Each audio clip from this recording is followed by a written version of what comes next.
آج کی گفتگو کا موضوع ہے ذکر الہی، اللہ کو یاد کرنا۔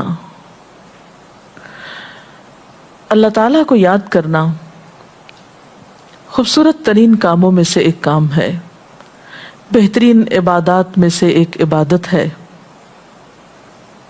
قرآن پاک میں اللہ تعالیٰ اس کے بارے میں فرماتے ہیں وَلَذِكْرُ اللَّهِ أَكْبَرُ، اور اللہ کا ذکر بہت بڑا کام ہے، بہت اچھا کام ہے۔ حقیقت یہ ہے کہ انسان جس چیز سے محبت کرتا ہے اس کو ضرور یاد کرتا ہے، اس کا ذکر کرتا ہے، دل ہی دل میں بھی اور زبان سے بھی، کیونکہ جس چیز کی محبت انسان کے دل میں ہوتی ہے وہ چیز زبان پر آ کر رہتی ہے۔ یہ ہو نہیں سکتا کہ ہم اللہ تعالیٰ سے محبت کرتے ہوں، دل میں اس کو یاد کرتے ہوں، پھر زبان سے اس کا ذکر کرنا بھول جائیں۔ ذکر الہی تو بندہ مومن کی زندگی میں غیر محسوس طریقے سے شامل ہو جاتا ہے۔ اس کی اس طرح عادت ہو جاتی ہے کہ انسان اٹھتے بیٹھتے چلتے پھرتے تنہائی میں سب کے بیچ میں بیٹھ کر اپنے رب کو یاد کرتا رہتا ہے، دل ہی دل میں یا زیر لب۔ وہ اپنے رب کو کسی حال میں بھی نہیں بھولتا، اور بھولے بھی کیوں؟ اس لیے کہ اس کی ذات پر رب کے احسانات ہر ایک سے بڑھ کر ہیں، اس کی نگاہیں ہر طرف رب کے کمالات دیکھتی ہیں، وہ ہر طرف رب کی نعمتوں کو دیکھ کر سرشار ہوتا رہتا ہے۔ وہ جس طرف بھی نظر اٹھاتا ہے وہیں اس کو رب کی قدرت اور تخلیق نظر آتی ہے۔ اپنے سامنے، دائیں بائیں، اوپر نیچے، ہر طرف زمین آسمان، جو کچھ بھی بنا ہوا ہے، جو کچھ بھی پھیلا ہوا ہے، وہ سب اس کے رب کا بنایا ہوا ہے۔ پھر وہ اس رب کو کیسے بھلا سکتا ہے؟ قرآن پاک میں اہل ایمان کو ذکر کرنے کی تلقین کی گئی ہے۔ اللہ سبحانہ وتعالیٰ فرماتے ہیں فَاذْكُرُونِي أَذْكُرْكُمْ، تم مجھے یاد کرو، تم میرا ذکر کرو، میں تمہیں یاد کروں گا۔ ایک اور جگہ پر فرمایا وَاذْكُرْ رَبَّكَ فِي نَفْسِكَ تَضَرُّعًا وَخِيفَةً وَدُونَ الْجَهْرِ مِنَ الْقَوْلِ بِالْغُدُوِّ وَالْآصَالِ وَلَا تَكُن مِّنَ الْغَافِلِينَ، اور اپنے پروردگار کو دل ہی دل میں عاجزی اور خوف کے ساتھ اور آہستہ آواز سے صبح و شام یاد کرتے رہو، اور دیکھنا غافل نہ ہونا، یعنی رب کی یاد سے کبھی بھی غفلت اختیار نہ کرنا۔ ایک اور جگہ پر فرمایا وَاذْكُرُوا اللَّهَ كَثِيرًا لَعَلَّكُمْ تُفْلِحُونَ، اور اللہ کا ذکر کرو کثرت کے ساتھ، بہت زیادہ۔ کیوں؟ لعلکم تفلحون، تاکہ تم فلاح پاؤ، کامیاب ہو جاؤ۔ اس سے پتہ چلتا ہے کہ اللہ تعالیٰ کو یاد کرنا کامیابی کی علامت ہے، اللہ کے ذکر میں کامیابی کی ضمانت ہے۔ مومن مردوں اور عورتوں کی صفت قرآن پاک میں یہی بیان کی گئی ہے کہ وہ بہت زیادہ اللہ کا ذکر کرنے والے ہوتے ہیں۔ سورۃ الاحزاب میں آتا ہے وَالذَّاكِرِينَ اللَّهَ كَثِيرًا وَالذَّاكِرَاتِ، اور اللہ کا ذکر کرنے والے مرد اور اللہ کا ذکر کرنے والی عورتیں جو کثرت سے اللہ کا ذکر کرتی ہیں۔ کثیراً اعد اللہ لہم مغفرۃ واجرا عظیما، اللہ نے ان کے لیے بخشش اور بہت بڑے اجر کا وعدہ کر رکھا ہے۔ اور پھر یہ کہ ذکر کرنے کے لیے کوئی خاص وقت مقرر نہیں، انسان ہر حال میں ذکر کر سکتا ہے، ہر وقت میں ذکر کر سکتا ہے۔ نبی صلی اللہ علیہ وسلم کے بارے میں آتا ہے کان یذکر اللہ فی کل احیانہ، آپ ہر وقت میں، یعنی ہر قسم کے وقت میں، دن میں یا رات میں، صبح میں یا شام میں اللہ کا ذکر کیا کرتے تھے۔ حدیث پاک میں آتا ہے، حضرت ابو موسیٰ اشعری سے روایت ہے مثل الذی یذکر ربہ والذی لا یذکرہ مثل الحی والمیت، رواہ البخاری۔ آپ صلی اللہ علیہ وسلم نے فرمایا اس شخص کی مثال جو اپنے رب کا ذکر کرتا ہے زندہ انسان کی طرح ہے، اور اس کی مثال جو اپنے رب کا ذکر نہیں کرتا مردہ شخص کی طرح ہے۔ گویا ذکر کرنے والا اور نہ کرنے والا ان دونوں کے درمیان اتنا ہی فرق ہے جتنا ایک زندہ اور مردہ انسان میں فرق ہوتا ہے. اور یہ فرق کتنا بڑا ہے. یعنی انسان تو وہی ہوتا ہے، لیکن زندہ انسان میں اور مردہ انسان میں زندگی اور موت کا فرق ہے. بالکل اسی طرح جو شخص اپنے رب کو یاد کرتا ہے، اس کا ذکر کرتا ہے، اس کے اندر ایک زندگی ہے، اس کے اندر ایک خاص خوشی ہوتی ہے، اطمینان ہوتا ہے. اور وہ جو نہیں کرتا اس کا دل مردہ ہوتا ہے، اس کے اندر زندگی کی کوئی امنگ نہیں ہوتی. ایک اور حدیث میں آتا ہے، نبی صلی اللہ علیہ وسلم نے فرمایا، اللہ تعالیٰ فرماتا ہے میں اپنے بندے کے خیال کے مطابق ہوتا ہوں یا خیال کے ساتھ ہوتا ہوں. جو خیال وہ میرے بارے میں رکھتا ہے میں اسی کے مطابق اس کے ساتھ معاملہ کرتا ہوں، اور میں اس کے ساتھ ہوتا ہوں جب وہ مجھے یاد کرتا ہے.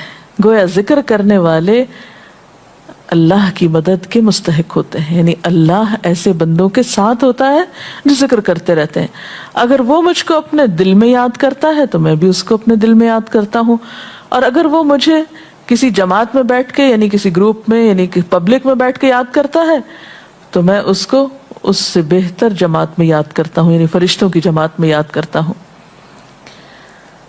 تو گویا فَاذْكُرُونِي أَذْكُرْكُمْ، تم مجھے یاد رکھو میں تمہیں یاد رکھوں گا. تو جو شخص بھی یہ چاہتا ہو کہ اللہ تعالیٰ اس کو یاد رکھے، اس کی مشکل میں اس کی مدد کرے، تو اس کے لیے کیا ضروری ہے کہ پھر وہ ذکر کرتا رہے. اور ذکر تمام عبادات کو خوبصورت بناتا ہے. مثلا روزہ رکھنا ایک عبادت ہے، لیکن جس روزے میں ذکر الہی ہو اس کا اجر و ثواب کئی گنا بڑھ جائے گا. حج ایک عبادت ہے بذات خود، حج کا سفر ایک عبادت ہے، لیکن اس سفر میں انسان اگر ذکر الہی کرتا رہے تو اسی حج کا ثواب کئی گنا بڑھ جائے گا. اور نماز تو سراسر ہے ہی اللہ کی یاد کا نام. اقم الصلاۃ لذکری، نماز قائم کرو میری یاد کے لیے. اللہ کے ذکر کا بہترین طریقہ ہے. ایک اور موقع پر آپ صلی اللہ علیہ وسلم سے جب یہ پوچھا گیا کہ سب سے اچھی نماز کس کی، سب سے اچھا روزہ کس کا، سب سے اچھا حج کس کا، سب سے اچھا مجاہد کون، تو آپ صلی اللہ علیہ وسلم نے ہر بار یہی جواب دیا کہ جو اپنے ان کاموں میں ذکر الہی کثرت کے ساتھ کرے. اور ذکر کرنے والے ہر میدان میں آگے نکل جاتے ہیں. حدیث پاک میں آتا ہے نبی صلی اللہ علیہ وسلم نے فرمایا مفردون سبقت لے گئے. لوگوں نے پوچھا کہ یہ مفردون کون ہیں؟ فرمایا وہ مرد جو کثرت کے ساتھ اللہ کا ذکر کرتے ہیں اور وہ عورتیں جو کثرت کے ساتھ اللہ کو یاد کرتی ہیں. اور یہاں آپ نوٹ کر رہے ہیں خاص طور پر مردوں کے ساتھ ساتھ عورتوں کا ذکر بھی ملتا ہے. حضرت عبداللہ بن بصر فرماتے ہیں کہ ایک شخص نے عرض کیا یا رسول اللہ صلی اللہ علیہ وسلم، بے شک اسلام کے احکام مجھ پر بہت ہیں، یعنی ذمہ داریاں بہت ہیں، کرنے کے کام بہت ہیں. آپ مجھے کوئی ایسی بات بتائیں جسے میں اپنے لیے لازم کر لوں، یعنی میرے لیے آسان ہو اور میں پابندی سے کر سکوں. تو آپ صلی اللہ علیہ وسلم نے فرمایا لا یزال لسانک رطبا من ذکر اللہ، کہ ایک چیز پابندی سے پکڑ لو، اور وہ کیا کہ تیری زبان ہمیشہ اللہ کے ذکر سے تر رہے، ہر دم اللہ کو یاد کرتے رہو. اور یہ حقیقت ہے کہ انسان کوئی بھی کام کر رہا ہو، مثلا خواتین کھانا پکا رہی ہیں، گھر صاف کر رہی ہیں، واک کر رہی ہیں، کوئی بھی کام کر رہی ہیں اس طرح کا، تو اس میں ساتھ ساتھ اللہ کی یاد کرتی رہیں. سبحان اللہ، الحمدللہ، اللہ اکبر، استغفر اللہ، لا الہ الا اللہ، ان اذکار کا ورد کرتے رہیں، تو اس میں کام بھی ہوتا رہے گا اور اس کے ساتھ ساتھ اللہ کی یاد بھی ہوتی رہے گی. خصوصی طور پر دو کلمات ایسے ہیں جن کے بارے میں بہترین اجر کی خوشخبری سنائی گئی. آپ صلی اللہ علیہ وسلم نے فرمایا کلمتان، دو کلمات ایسے ہیں خفیفتان علی اللسان، جو زبان پہ بہت ہلکے ہیں، یعنی پڑھنے میں کچھ مشکل نہیں، ثقیلتان فی المیزان، میزان میں بہت بھاری ہیں، حبیبتان الی الرحمن، رحمان کو بہت محبوب ہیں، اور وہ کیا ہیں؟ سبحان اللہ و بحمدہ، سبحان اللہ العظیم. چلتے پھرتے، اٹھتے بیٹھتے، کام کاج کرتے تسبیح پڑھتے رہنا، ذکر کرتے رہنا انسان کے دل کو جہاں اطمینان بخشتا ہے وہاں اس کے کام کو آسان بھی کر دیتا ہے اور اللہ کی مدد بھی ساتھ ہوتی ہے۔ اور قرآن پاک میں ایسے لوگوں کے لیے خوشخبری ہے، الا بذکر اللہ تطمئن القلوب، سنو اللہ کے ذکر سے دلوں کو اطمینان ہوتا ہے۔ اور ویسے بھی میزان میں بہت بھاری نیکی ہے۔ ایک حدیث میں آتا ہے کہ رسول اللہ صلی اللہ علیہ وسلم نے لوگوں سے پوچھا، کیا میں تمہیں نہ بتاؤں کہ تمہارے اعمال میں سب سے اچھا عمل، سب سے پاکیزہ اور تمہارے درجات کو سب سے زیادہ بڑھانے والا اور جو تمہارے لیے سونے چاندی کے خرچ کرنے سے زیادہ بہتر ہو، اور اس سے بھی بہتر ہو کہ تم اپنے دشمنوں سے ملو، ان کی گردنیں تم مارو اور وہ تمہاری گردنیں مارے، تو کیا ایسا عمل نہ تمہیں بتاؤں؟ صحابہ نے عرض کیا، ضرور یا رسول اللہ صلی اللہ علیہ وسلم، ہمیں ایسا عمل بتائیے۔ تو آپ نے فرمایا وہ اللہ کا ذکر ہے، یعنی تمام اعمال میں وہ سبقت لے جاتا ہے۔ اسی طرح ایک اور حدیث میں ہے، رسول اللہ صلی اللہ علیہ وسلم نے فرمایا کہ جب بھی کچھ لوگ بیٹھتے ہیں اور وہ اللہ کا ذکر کرتے ہیں، یعنی کسی مجلس میں اکٹھے ہو کر بیٹھتے ہیں، تو اللہ کی رحمت ان کو ڈھانپ لیتی ہے، ان پر سکینت نازل ہوتی ہے، اللہ تعالیٰ ان کا اپنے ہاں ذکر کرتے ہیں۔ گویا اکیلے بھی ذکر کیا جا سکتا ہے اور کسی مجلس میں اکٹھے بیٹھ کر بھی۔ پھر اسی طرح صبح و شام بھی، جیسا کہ قرآن پاک میں آتا ہے، وَسَبِّحْ بِحَمْدِ رَبِّكَ قَبْلَ طُلُوعِ الشَّمْسِ وَقَبْلَ غُرُوبِهَا، اپنے رب کی تسبیح بیان کرو سورج نکلنے سے پہلے اور اس کے غروب ہونے سے پہلے۔ ایک اور جگہ پر آتا ہے وَسَبِّحْ بِحَمْدِ رَبِّكَ بِالْعَشِيِّ وَالْإِبْكَارِ، اپنے رب کی حمد و ثنا بیان کرو عشی کے وقت یعنی عصر کے وقت، والابکار اور صبح کے وقت۔ عشی کا لفظ جو ہے یہ زوال شمس سے غروب شمس کے درمیانی وقت کو کہتے ہیں۔ پھر اسی طرح انبیاء علیہ السلام کے بارے میں ہم دیکھتے ہیں، حضرت داؤد علیہ السلام بہت خوبصورت آواز سے، بہت خوبصورت انداز میں اللہ تعالیٰ کا ذکر کیا کرتے تھے۔ نبی صلی اللہ علیہ وسلم نے ایسے لوگوں کے بارے میں بہت خوشخبریاں دی ہیں، اور سب سے بڑی خوشخبری کیا ہے کہ خود اللہ تعالیٰ کا تقرب انسان کو حاصل ہوتا ہے، انسان کے گناہوں کا کفارہ ہوتا رہتا ہے، اور بعض اذکار جو بظاہر تو بہت معمولی نظر آتے ہیں لیکن ان کا اجر و ثواب اتنا ہے کہ انسان حیران ہوتا ہے کہ اتنے کم کلمات کے بدلے اتنا بڑا ثواب۔ جیسے نبی صلی اللہ علیہ وسلم نے فرمایا کہ الحمدللہ کہنا میزان کو بھر دیتا ہے۔ اب الحمدللہ دو لفظ ہیں، لیکن جو شخص دل سے اس کو ادا کرتا ہے تملا المیزان، میزان بھر جاتا ہے اس سے۔ سبحان اللہ، الحمدللہ کے کلمات آسمان اور زمین کے درمیان کو پر کر دیتے ہیں، یعنی اتنا اجر و ثواب ہے ان چھوٹے چھوٹے کلمات کا بھی، لیکن اکثر شیطان ہمیں ان سے غافل رکھتا ہے۔ تو ضرورت اس بات کی ہے کہ ہم کثرت کے ساتھ اللہ کو یاد کرنے والے ہوں، تاکہ ہمارے دین و دنیا کے کام سنور جائیں اور آخرت میں اللہ کے محبوب اور مقرب بندوں میں ہمارا شمار ہو۔ اگر اس سلسلے میں آپ کے ذہن میں کوئی سوال ہے تو آپ کر سکتے ہیں۔ جی آپ پوچھیں۔ محترم ڈاکٹر صاحبہ، ہمیں آپ بتائیں گے کہ مسنون اذکار کی طرف ہمیں رہنمائی فرمائیے۔ بہت سی کتابیں ایسے ہیں جس میں نبی صلی اللہ علیہ وسلم سے ہر موقع کی مناسبت سے اذکار مذکور ہیں۔ مثلا آپ دیکھیے کہ آپ صلی اللہ علیہ وسلم جب نیند سے بیدار ہوتے تھے تو اس وقت اللہ تعالیٰ کے ذکر سے دن کا آغاز کرتے تھے۔ صبح کے وقت الحمدللہ الذی احیانا بعدما اماتنا والیہ النشور۔ پھر اسی طرح بستر سے اٹھنے کے بعد انسان اپنے قضاء حاجت کے لیے اگر واش روم میں جاتا ہے تو اس وقت بیت الخلاء میں داخل ہونے کے وقت کا ذکر ہے۔ پھر بیت الخلاء سے باہر آنے کے وقت نبی صلی اللہ علیہ وسلم جب تہجد کے وقت اٹھتے تھے تو وضو سے پہلے آسمان کی طرف نگاہ اٹھا کر سورۃ آل عمران کی آخری آیات پڑھا کرتے تھے۔ پھر اسی طرح سحری کے وقت خاص طور پر استغفار کا حکم ہے۔ پھر انسان وضو کرتا ہے تو وضو سے قبل اور وضو کے آخر میں ذکر بتایا گیا۔ اور وضو کے آخر کا ذکر سبحانک اللہم و بحمدک اشہد ان لا الہ الا انت استغفرک و اتوب الیک کا اتنا ثواب بتایا گیا کہ ایسے شخص کے لیے جو پابندی کے ساتھ یہ ذکر کرتا ہے اس کے لیے جنت کے 8 دروازے کھل جاتے ہیں۔ پھر اسی طرح جب انسان گھر سے نکلتا ہے، مسجد کی طرف جاتا ہے، مرد حضرات، تو گھر سے نکلنے کے وقت کی دعا ہے، پھر اسی طرح راستے میں پڑھنے کی، پھر مسجد میں داخل ہونے کی، پھر مسجد کے اندر، پھر مسجد سے باہر نکلتے وقت، پھر دوبارہ گھر آتے ہوئے بازار سے اگر گزرتا ہے تو اس وقت کا ذکر ہے، پھر گھر میں داخل ہونے کا ذکر ہے، پھر اگر کچھ کھا رہا ہے انسان تو بسم اللہ پڑھ کر کھانے کا آغاز کرتا ہے اور الحمدللہ کے ساتھ پھر اختتام کرتا ہے، پھر اسی طرح چھینک آنے پر ذکر ہے، پھر مرغا اگر آزان دیتا ہے تو اس وقت کا ذکر ہے، پھر مؤذن کی آزان سن کر انسان اس کو جواب دیتا ہے، اس کے بعد کا پھر ذکر ہے، پھر اسی طرح انسان کسی کے ساتھ جب معاملہ کرتا ہے، کہیں وعدہ کر رہا ہے تو اللہ کو یاد کرتا ہے انشاءاللہ کہہ کے، پھر اسی طرح کوئی اچھی چیز دیکھتا ہے ماشاءاللہ کہتا ہے، کہیں استغفر اللہ کہتا ہے۔ تو بندہ مومن کی زندگی کا کوئی مقام اور کوئی موقع ایسا نہیں جس کے بارے میں نبی صلی اللہ علیہ وسلم نے کوئی نہ کوئی خوبصورت انداز کا ذکر نہ سکھایا ہو۔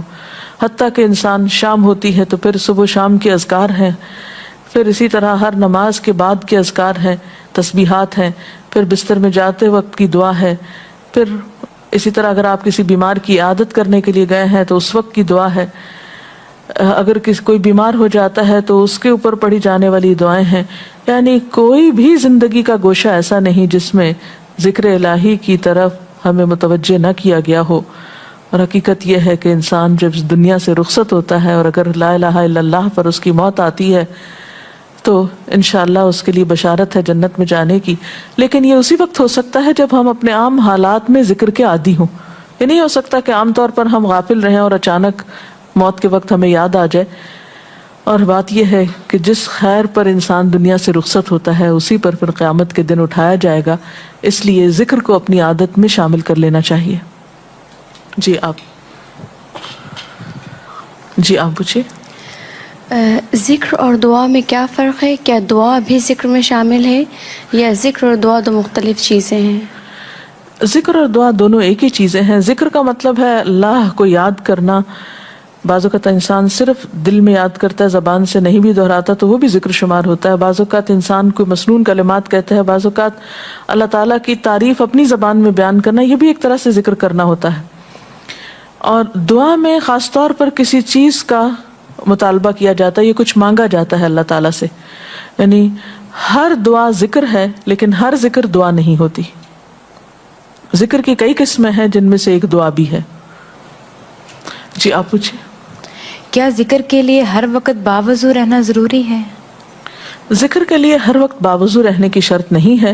قرآن پاک میں اللہ تعالیٰ فرماتے ہیں الذین یذکرون اللہ قیاما وقعودا وعلی جنوبہم وَيَتَفَكَّرُونَ فِي خَلْقِ السَّمَاوَاتِ وَالْأَرْضِ رَبَّنَا مَا خَلَقْتَ هَذَا بَاطِلًا سُبْحَانَكَ فَقِنَا عَذَابَ النَّارِ۔ وہ لوگ جو اللہ کو یاد کرتے رہتے ہیں، کھڑے ہو کر، بیٹھ کر، لیٹ کر، اپنے پہلوؤں پر، اور کائنات میں غور و فکر کرتے رہتے ہیں، کہتے ہیں کہ پاک ہے تو اے ہمارے رب، ہمیں آگ کے عذاب سے بچا۔ تو اس سے یہ پتہ چلتا ہے کہ انسان بیٹھ کر، چلتے پھرتے اور لیٹ کر بھی اللہ کو یاد کر سکتا ہے۔ اب لیٹنے کی حالت ایسی جس میں سونا بھی شامل ہے، تو سوتے ہوئے اگر انسان ڈر جائے یا کوئی برا خواب ہے تو اس وقت بھی ذکر کرنا، مسنون ذکر موجود ہے۔ یعنی اس وقت بھی نبی صلی اللہ علیہ وسلم نے دعا مانگنے کا طریقہ بتایا کہ اب کیا پڑھو، تاکہ تم اس خواب کے خوف سے، اگر کوئی ناپسندیدہ خواب ہے تو اس سے باہر آ جاؤ۔ تو اب آپ دیکھیں کہ سو کر تو وضو باقی نہیں رہتا، اور اگر اللہ کی یاد کے ساتھ ہر وقت باوضو ہونے کی شرط ہوتی تو پھر تو شاید ہی کوئی ذکر کر سکتا ہر وقت، کیونکہ ایک مشکل کام ہے۔ وضو نماز کے لیے شرط ہے، نماز وضو کے بغیر نہیں ہوتی، لیکن ذکر آپ وضو کے بغیر کر سکتے ہیں، اور اس میں درود شریف بھی شامل ہے، آیت کریمہ بھی شامل ہے۔ ہاں افضل ہے اگر آپ کو توفیق اللہ نے دی کہ آپ وضو کے ساتھ ہیں اور وضو کے ساتھ ذکر کریں، لیکن اگر باوضو نہیں ہے تو ذکر سے آپ کو کوئی چیز روک نہیں سکتی، الا یہ کہ آپ بیت الخلاء میں ہیں، اس وقت ذکر نہیں کرنا چاہیے۔ ادروائز آپ عام روٹین کے نارمل کاموں میں اللہ تعالیٰ کو یاد کر سکتے ہیں، خواہ وضو سے ہوں یا بغیر وضو کے ہوں. جی آپ. قرآن پاک جو ہم پڑھ رہے ہوتے ہیں تو کیا ضروری ہے کہ ہم بہت پراپرلی بیٹھ کر پڑھیں، یا ہم ٹیک لگا کے، یا ہم اپنے بستر پہ بھی پڑھ سکتے ہیں؟ افضل تو یہی ہے، پسندیدہ یہی ہے کہ انسان با ادب بیٹھے، لیکن اگر آپ قرآن پاک کا کچھ حصہ زبانی یاد کیے ہوئے ہیں، کچھ صورتیں ایسی آپ کو آتی ہیں اور آپ چلتے پھرتے ان کی دہرائی کرنا چاہتے ہیں تو ایسا بھی کر سکتے ہیں. اجتماعی ذکر کی کیا کیا صورتیں ہو سکتی ہیں؟ اجتماعی ذکر میں قرآن پاک کا پڑھنا، پڑھانا، سیکھنا، سکھانا، اس کو یاد کرنا، یہ تمام چیزیں آتی ہیں. اس کے ساتھ ہی آج کا پروگرام کا وقت ختم ہوتا ہے. اجازت چاہتے ہیں. السلام علیکم ورحمۃ اللہ وبرکاتہ.